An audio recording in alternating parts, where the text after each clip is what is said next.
Hello नमस्कार, मैं पूर्वांक बहुत-बहुत स्वागत है आपका आभा ऑनलाइन अकेडमी में। तो आज के इस वीडियो में हम बात करने जा रहे हैं भारतीय शास्त्रीय नृत्य विधाएँ क्या होती है, इनकी संख्या कितनी है और साथ ही हम भारतीय लोक नृत्य में और भारतीय शास्त्रीय नृत्य में जो अंतर है उनको देखेंगे कि भारतीय शास्त्रीय नृत्य क्या है और भारतीय जो लोक नृत्य है वो क्या है। ऐसा क्या अंतर है कि हम इन्हें शास्त्रीय नृत्य कहते हैं और उन्हें भारतीय लोक नृत्य कहते हैं। अगर हम बात करें भारतीय शास्त्रीय नृत्य की, तो आधारभूत नियमों तथा दिशा निर्देश के अनुसार इसको संचालित किया जाता है। आप देखेंगे इसको करने के लिए यानी ये जो शास्त्रीय नृत्य है उसको करने के लिए आपको कुछ आधारभूत नियम को पालन करना पड़ेगा। अगर आप भरतनाट्यम कर रहे हैं तो आपको भरतनाट्यम के जो भी दिशा निर्देश है वो आने चाहिए, या आप अगर कथकली कर रहे हैं तो आपको कथकली के जो भी स्टेप हैं वो आने चाहिए।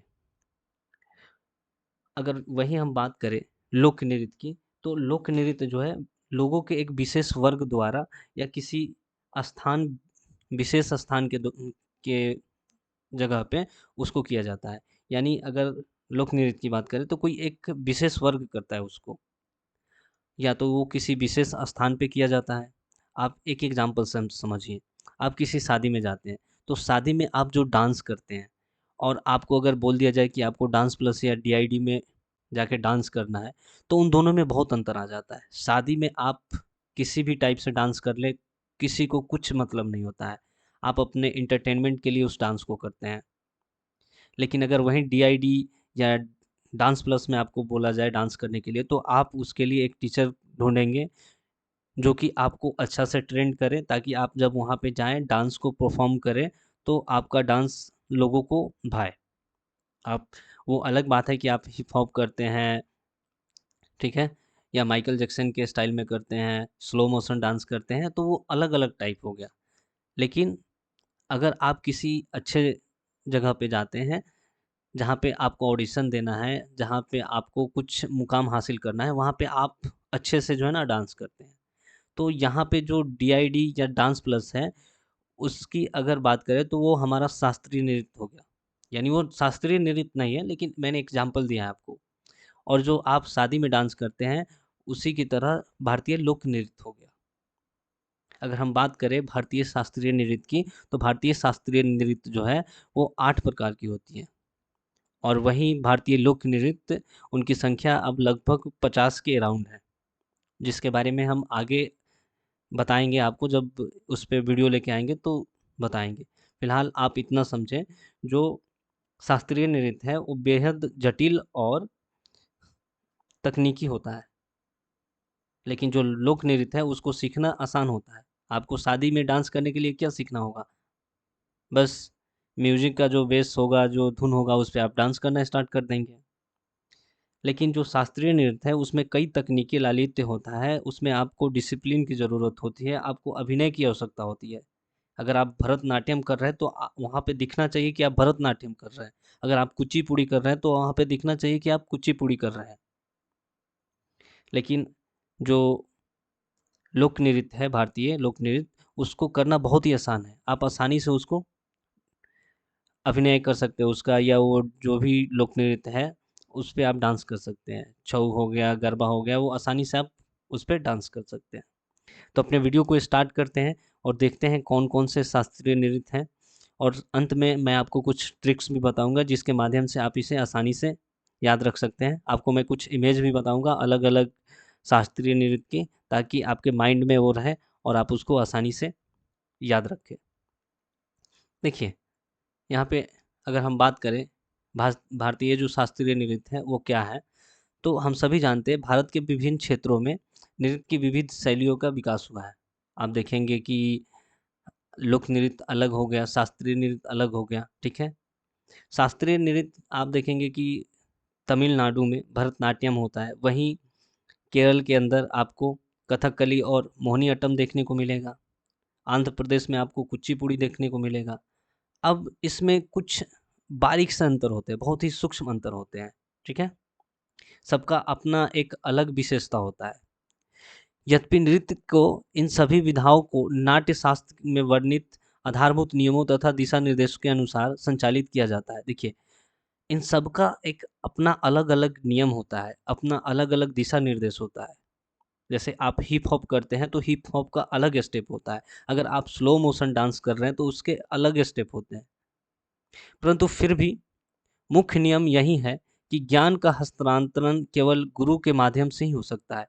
बात सही है। आपको आपने सुना है ना, बिन गुरु ज्ञान नहीं। अगर आपको गुरु नहीं मिलेगा तो आपको ज्ञान भी नहीं मिलेगा। किसी न किसी माध्यम से आपको ज्ञान चाहिए। तो भरतनाट्यम सिखाने वाले गुरु अलग होते हैं, कुचिपुड़ी सिखाने वाले अलग होते हैं। ये अलग बात है कि बहुत ऐसे लोग हैं जिनको भरतनाट्यम भी आते हैं, कुचिपुड़ी भी आते हैं। गुरु विभिन्न परंपराओं संप्रदायों का ज्ञान शिष्य को प्रदान करता है। यह गुरु शिष्य परंपरा भारत की शास्त्रीय कला शैली का मुख्य तत्व है। आप देखेंगे कि एक के बाद एक इसको, यानी एक पीढ़ी से दूसरे पीढ़ी में इसको स्थानांतरण किया जाता है। ठीक है। आप देखेंगे कि भारत के अंदर जितने भी शास्त्रीय नृत्य है, ठीक है, उनका जो भी स्थानांतरण होता है वो गुरुओं के द्वारा होता है। गुरु एक एक गुरु कई शिष्यों को अलग अलग शास्त्रीय नृत्य सिखाते हैं और वो परंपरा वो पीढ़ी दर पीढ़ी बढ़ते रहती है। अब आगे बात करें हमारे देश में कितने शास्त्रीय नृत्य हैं, तो संगीत नाटक अकादमी के अनुसार वर्तमान में भारत में 8 शास्त्रीय नृत्य हैं। ठीक है। हमारे देश के अंदर संगीत नाटक अकेडमी के अनुसार 8 शास्त्रीय नृत्य की जो विधाएं हैं वो अस्तित्व में है, जिनमें सम्मिलित है कौन? भरतनाट्यम, कुचिपुड़ी, कथकली, मोहिनीअट्टम, ओडिसी, मणिपुरी, कथक और सत्रिया। क्या? सत्रिया। कितने हो गए? 8 हो गए। अब एक एक करके देखते हैं सबके बारे में। अब बात करते हैं भरतनाट्यम की। भरतनाट्यम क्या है? इसको कैसे किया जाता है? इसका नाम भरतनाट्यम कैसे पड़ा? आप यहाँ पे इमेज में देख सकते हैं। ठीक है। यही भरतनाट्यम है। ठीक है। ये जो डांस आप देख रहे हैं, शास्त्रीय नृत्य, ये भरतनाट्यम के कुछ स्टेप हैं। आप सोचिए इसको प्रदर्शित करने के लिए कितने कला और शैली की आवश्यकता होगी। देखिए, शास्त्रीय नृत्य विद्या का सर्वाधिक प्राचीन रूप भरतनाट्यम का नाम भरत मुनि तथा नाट्यम शब्द से मिलकर बना है। यानी जो भरतनाट्यम है वो सबसे प्राचीन जो है ना, सर्वाधिक प्राचीन है। ये जो नृत्य विद्या है बहुत ही प्राचीन है। और इसका नाम भरतनाट्यम कैसे पड़ा? भरत मुनि तथा नाट्यम शब्द से मिलकर बना है। ठीक है। भरत मुनि तथा नाट्यम शब्द से मिलकर इसका जो नाम पड़ा है भरतनाट्यम पड़ा है। तमिल में नाट्यम शब्द का अर्थ नृत्य होता है। तमिल के अंदर नाट्यम शब्द का जो अर्थ है वो क्या होता है? नृत्य होता है। यद्यपि अन्य विद्वान भरत नाम का श्रेय भाव, राग तथा ताल को देते हैं। यानी अलग अलग विद्वान जो है अपना मत रखते हैं और वो भरत नाम का जो श्रेय है भाव, राग तथा ताल को देते हैं। आप देखेंगे जब ये डांस होता है उसमें भाव भी लोगों को प्रकट करना होता है, कि फिर उसके बाद राग भी, और ताल से ताल को मिलाना पड़ता है। इस नृत्य की उत्पत्ति का संबंध तमिलनाडु के मंदिर नर्तकों अथवा देवदासियों की एकल नृत्य प्रस्तुति सादिर से है, इसलिए इसे दासी अट्टम भी कहा जाता है। अब देखिए, इसको भरतनाट्यम के अलावा क्या बोलते हैं? दासी अट्टम भी कहते हैं। दासी अट्टम क्यों कहते हैं? क्योंकि ये तमिलनाडु में मंदिर नर्तकों तथा देवदासियों की एकल नृत्य प्रस्तुति सादिर से है। यानी वहाँ पे एक डांस होता है, नृत्य होता है सादिर, जो कि तमिलनाडु में मंदिर के जो नर्तक हैं और वहाँ की जो देवदासियाँ हैं उनकी एक एकल नृत्य प्रस्तुति होती है। यानी एकल यानी एक ही लोग उसको प्रस्तुत करते हैं। ठीक है। इसलिए जो सादिर है उसी की वजह से इसका नाम दस्सी अट्टम पड़ा। क्या पड़ा? दस्सी अट्टम पड़ा। देखिए, ये जो डांस है एक टाइम पे आके विलुप्त हो रहा था, लेकिन हमारे एक बहुत ही प्रमुख स्वतंत्रता सेनानी थे, ई कृष्ण अय्यर। उन्होंने अपने प्रयासों के माध्यम से इसको क्या किया? पुनर्जीवित किया। उन्होंने बहुत से प्रयास किए जिसके बाद आप देखेंगे आज जो है भरतनाट्यम अपने अस्तित्व में बना है। ठीक है। तो ये चीज़ यहाँ पे आप याद रखिएगा। उनका जो ई कृष्ण अय्यर है उनका नाम याद रखिएगा, क्योंकि वो इम्पोर्टेंट है। आपसे एग्जामिनर सवाल पूछ सकता है। ठीक है। आप यहाँ पे देख सकते हैं ये जो डांस है ये भरतनाट्यम का है। अब बात करते हैं कुचिपुड़ी की। कुचिपुड़ी कहाँ का शास्त्रीय नृत्य है? देखिए, मूलतः कुसेलवा के नाम से विख्यात गांव-गांव जाकर प्रस्तुति देने वाले अभिनेताओं के समूह के द्वारा प्रस्तुत किए जाने वाले कुचिपुड़ी नृत्य विद्या का नाम आंध्र के एक गांव कुसेलवापुरी या कुबेलापुरम के से व्युत्पन्न हुआ है। देखिए, कुचिपुड़ी का नाम कुचिपुड़ी क्यों पड़ा? तो एक कुसेलवा नाम से विख्यात, ठीक है, अभिनेता है, उनकी एक समूह है, वो गांव-गांव जाकर क्या करते हैं, इस नृत्य को प्रदर्शित करते हैं, दिखाते हैं, ठीक है। और कुचिपुड़ी नृत्य का जो नाम है वो आंध्र प्रदेश के एक गांव है कुस्से कुसेलवापुरी या कुबेलापुरम, उसी से व्युत्पन्न हुआ है। यानी कुसेलापुरी जो है या कुबेलापुरम जो गांव है उसी के नाम पे इसका नाम पड़ा है कुचिपुड़ी। और इसको कौन से लोग करते हैं? तो जो कुसेलवा नाम से विख्यात कुछ अभिनेताओं का एक समूह है, उन्हीं के द्वारा इसको प्रस्तुत किया जाता है, इसीलिए इसका नाम कुचिपुड़ी पड़ा। देखिए, यहाँ पे आप इमेज में देख सकते हैं, यही कुचिपुड़ी नृत्य का एक स्टेप है, ठीक है। 17वीं शताब्दी में सिद्धेन्द्र योगी ने इस परंपरा को औपचारिक और व्यवस्थित बनाया।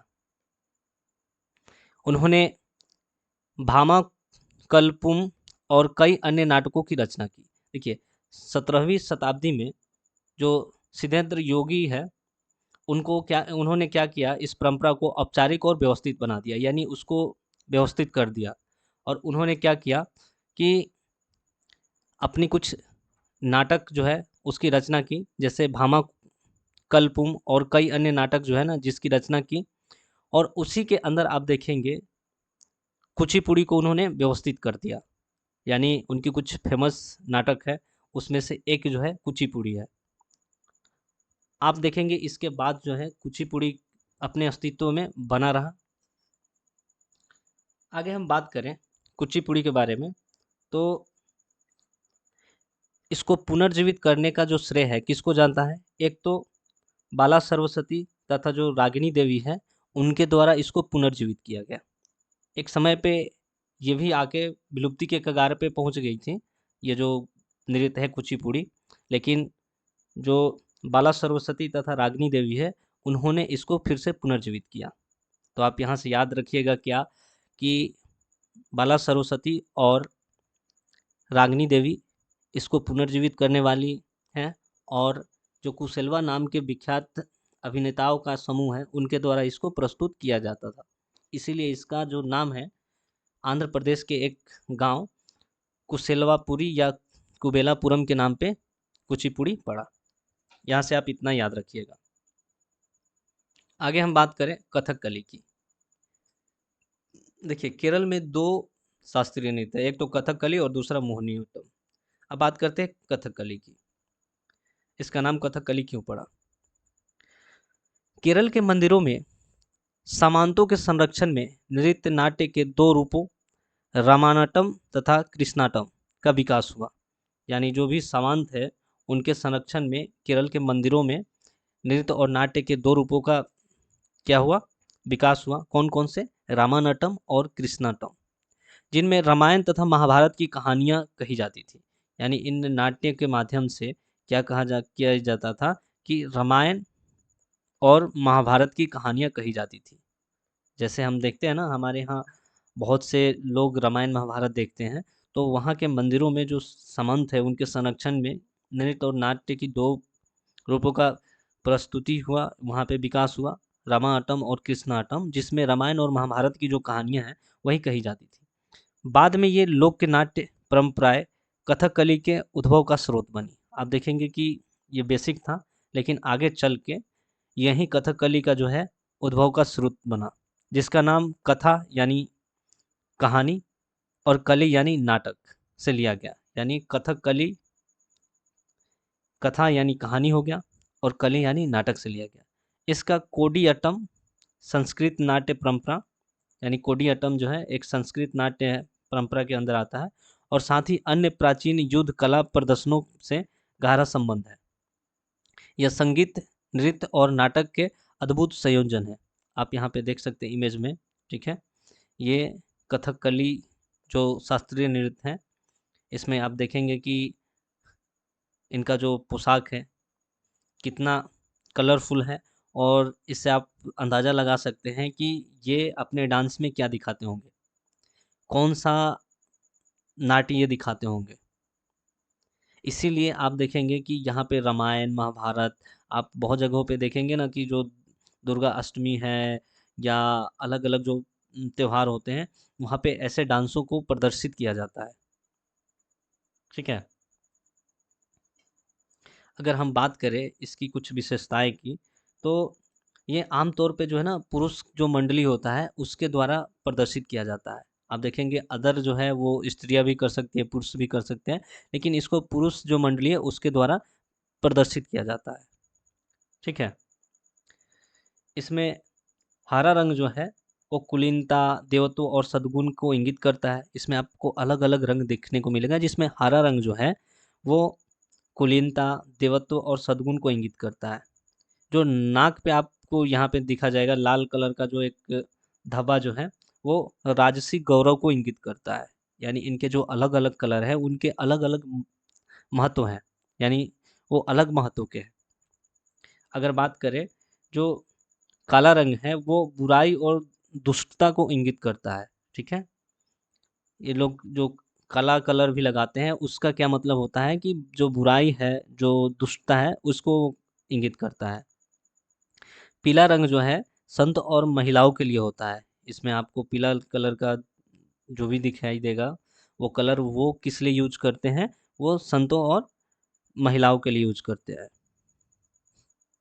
और जो पूरा तरीके से जो चेहरा होता है लाल रंग से पुता होता है, वो किस चीज़ को इंगित करता है, वो बुराई को इंगित करता है। तो एक बार आपको फिर से मैं रिमाइंड करा दूं कि ये जो है पुरुष मंडली के द्वारा किया जाता है, ठीक है। पुरुष मंडली इसको करते हैं, यहाँ पे देख सकते हैं एक पुरुष द्वारा कथकली, ठीक है, को प्रस्तुत करते हुए। इसमें आप देखेंगे कि जो हरा रंग है वो देवत्व को, कुलीनता को और सद्गुण को इंगित करता है।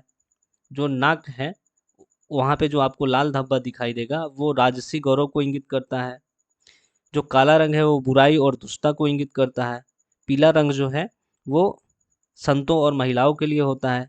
और जो पूरी तरीके से जो लाल रंग का जो चेहरा होता है पुता हुआ, वो बुराई को इंगित करता है। तो यहाँ से आप इतना चीज़ याद रखिएगा, ठीक है। आप यहाँ से यह याद रखिएगा कि इसका कथकली नाम कब पड़ा और क्यों पड़ा, ठीक है। अब बात करते हैं मोहिनीअट्टम की। मोहिनीअट्टम कहाँ का शास्त्रीय नृत्य है? मोहिनीअट्टम या मोहिनी, ठीक है। मोहिनी का जो अर्थ होता है वो सुंदर स्त्री, और अटम का अर्थ होता है नृत्य, यानी सुंदर स्त्री के द्वारा किया जाने वाला जो नाट्य है उसको क्या बोलते हैं, मोहिनीअट्टम कहा जाता है।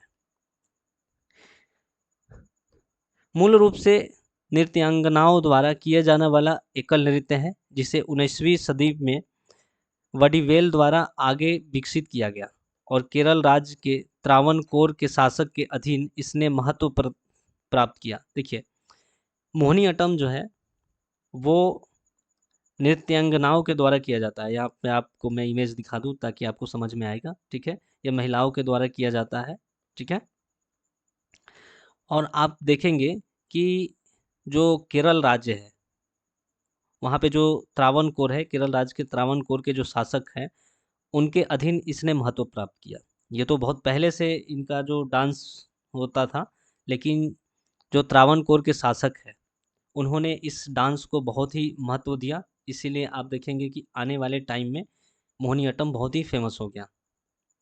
स्वाति विरुनल का संरक्षण उल्लेखनीय है। देखिए, 19वीं सदी में जो त्रावणकोर के शासक स्वाति विरुनल है उनका संरक्षण उल्लेखनीय है, क्योंकि उन्होंने इसको संरक्षण प्रदान किया, जिसके माध्यम से आप देखेंगे आने वाले टाइम में ये जो नृत्य हैं अपने अस्तित्व में बना रहा। अब प्रचलित हो जाने के बाद प्रसिद्ध मलयाली कवि बी.एन. मेनन ने कल्याणी अम्मा के साथ इसे पुनर्जीवित किया।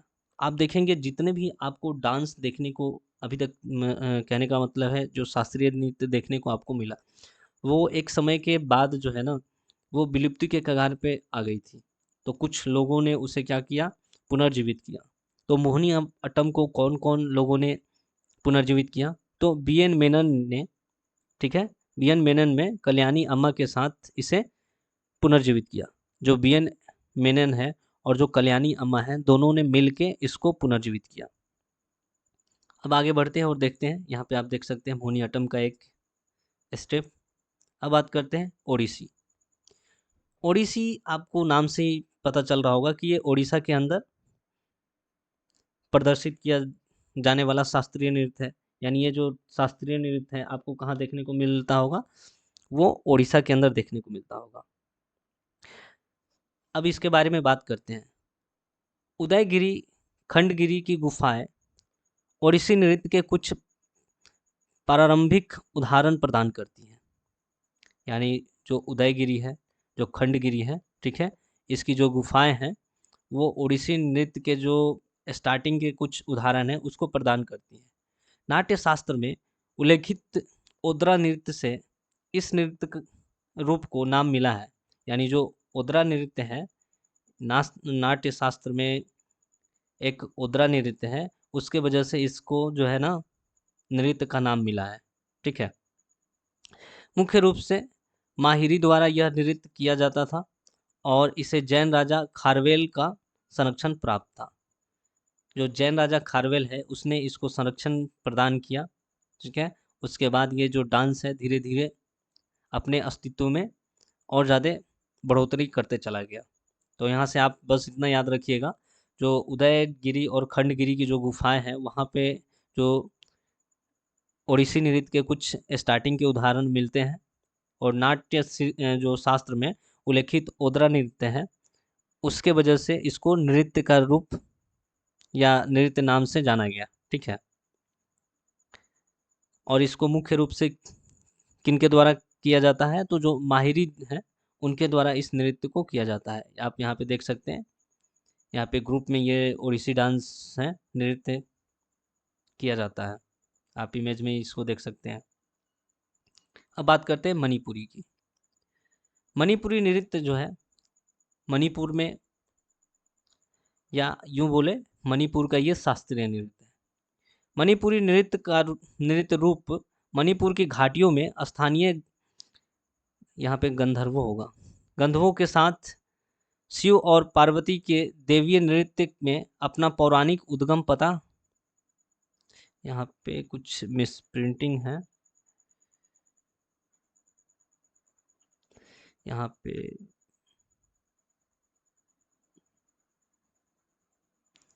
अच्छा 1 मिनट मैं इसको देख लेता हूँ।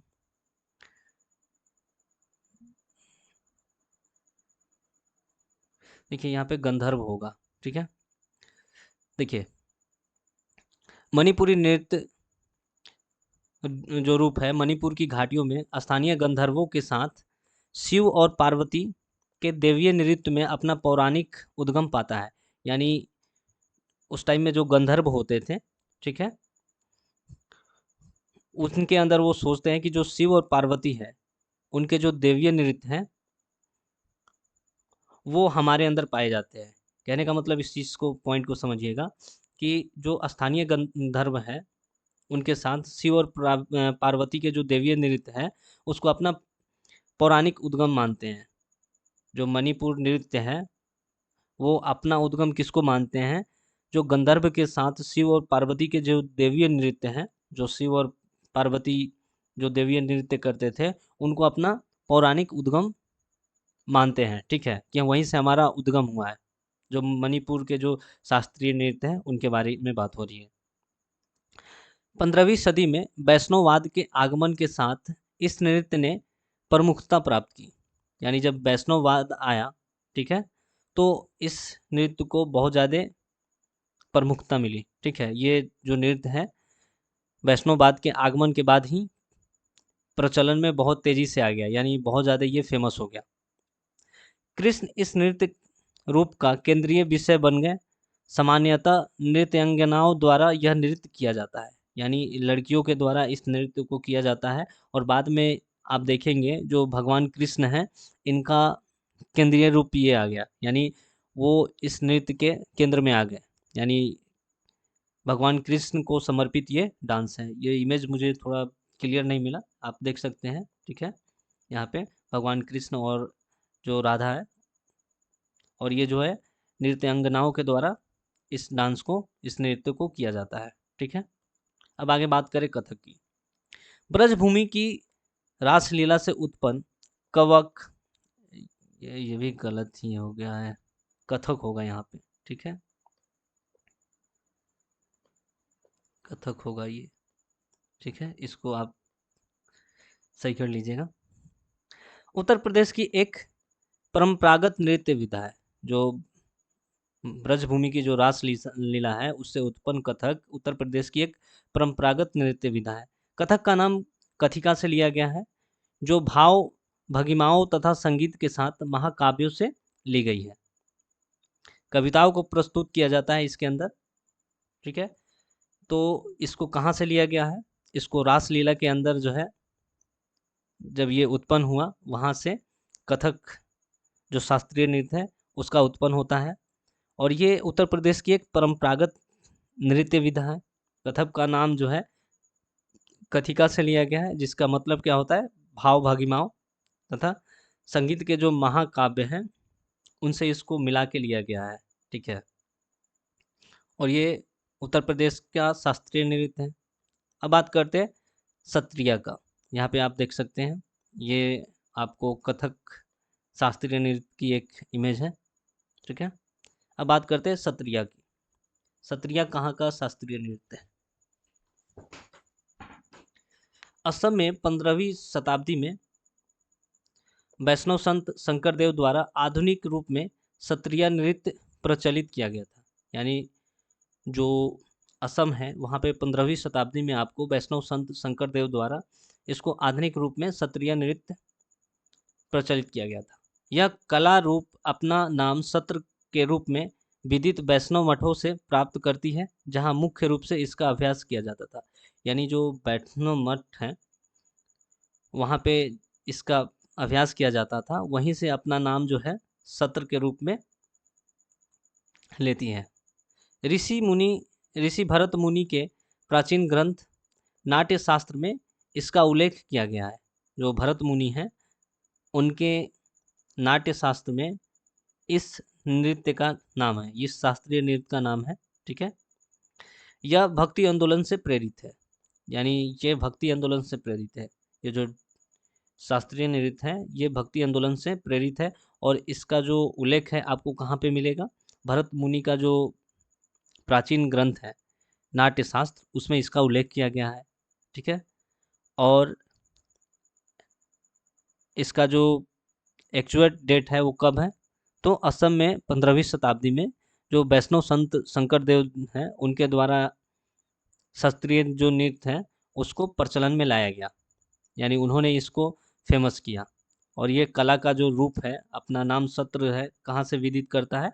तो वैष्णव मठ से प्राप्त करती है, जहाँ पे इसका अभ्यास किया जाता था। तो ये रहे हमारा 8 शास्त्रीय नृत्य। अब थोड़ा ट्रिक के बारे में बात कर लेते हैं कि आप कैसे इसको याद रख सकते हैं। यहाँ पे आप देख सकते हैं सत्रिया जो शास्त्रीय नृत्य है उसका एक इमेज है ये, देखिए। केरल में 2 है, तमिलनाडु में 1 है, मणिपुर में 1 है, उड़ीसा में 1 है, और आंध्र प्रदेश में 1 है, और उत्तर प्रदेश में 1 है। अगर केरल की बात करें, आप कैसे कथकली को और मोहिनीअट्टम को याद रख सकते हैं? तो इसका ट्रिक मैंने बनाया है, आप भी अपना अलग बना सकते हैं। केरल की कथक रंग की फूलों ने मन को मोहित किया। यहाँ पे कथक से आप कथकली याद रख सकते हैं, ठीक है। कथकली, यहाँ से आप कथकली याद रख सकते हैं, ठीक है। कथकली हो गया यहाँ से। और जो मन को मोहित किया है यहाँ से आप इसको मोहिनीअट्टम याद रख सकते हैं, क्योंकि केरल में 2 है, ठीक है। तो ये चीज़ आप याद रखिएगा।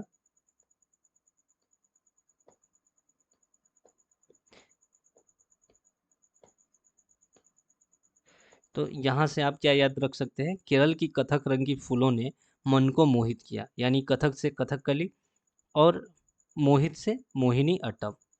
देखिए हमारा जो देश है भारत, उसका एक नाम है जिस पे अभी काफ़ी विवाद चल रहा है, ठीक है? कि हाँ, इंडिया होना चाहिए, भारत होना चाहिए। तो हमारे प्यारे भारत का जो नाम है, उसमें आप भ से आप रख सकते हैं भरतनाट्यम, और त से रख सकते हैं तमिलनाडु, ठीक है? इससे आप तमिलनाडु, ठीक है? हमारे देश का एक नाम भारत भी है, ठीक है? हम सभी जानते हैं, हमारे संविधान में उसका उल्लेख है। तो यहाँ पे आप भरतनाट्यम, ठीक है?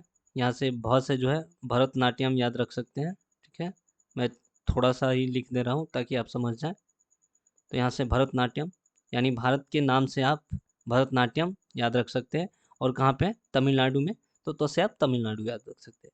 मणिपुर में आप मणिपुरी याद रख सकते हैं, ठीक है? इसमें तो आपको किसी भी टाइप का कोई गलती नहीं होगा कि हाँ, ठीक है?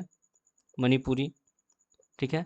ओडिसी से आप ओडिशा का याद रख सकते हैं, ओडिशा में ओडिसी की जाती है, ठीक है?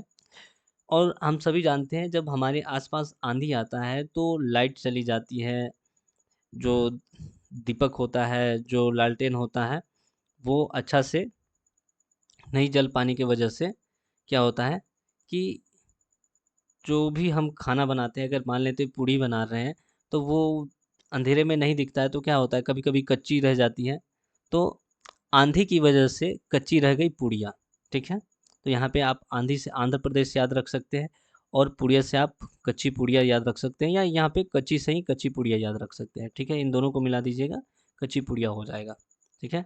यानी कच्ची पूड़ी हो जाएगा, कच्ची पुड़िया से, ठीक है? अब बात करते हैं हमारा जो अगला है, वो कौन-सा है? कथक।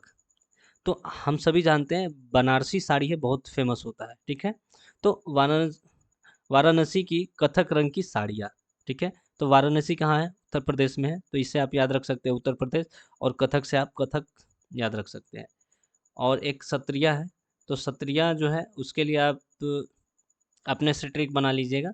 अगर आप नहीं ट्रिक बना पाएँगे, तो मैं आपको अलग जो है बता दूँगा, चाहे असमिया यहाँ की भाषा होती है, ठीक है? असमिया, असमिया होती है, तो आप जो है से तो असम याद रख सकते हैं, और जो है सत्रिया, या यहाँ पे जो सिया बच जाएगा उससे आप सत्रिया याद रख सकते हैं। तो असमिया भाषा से आप सत्रिया याद रख सकते हैं कि ये असम में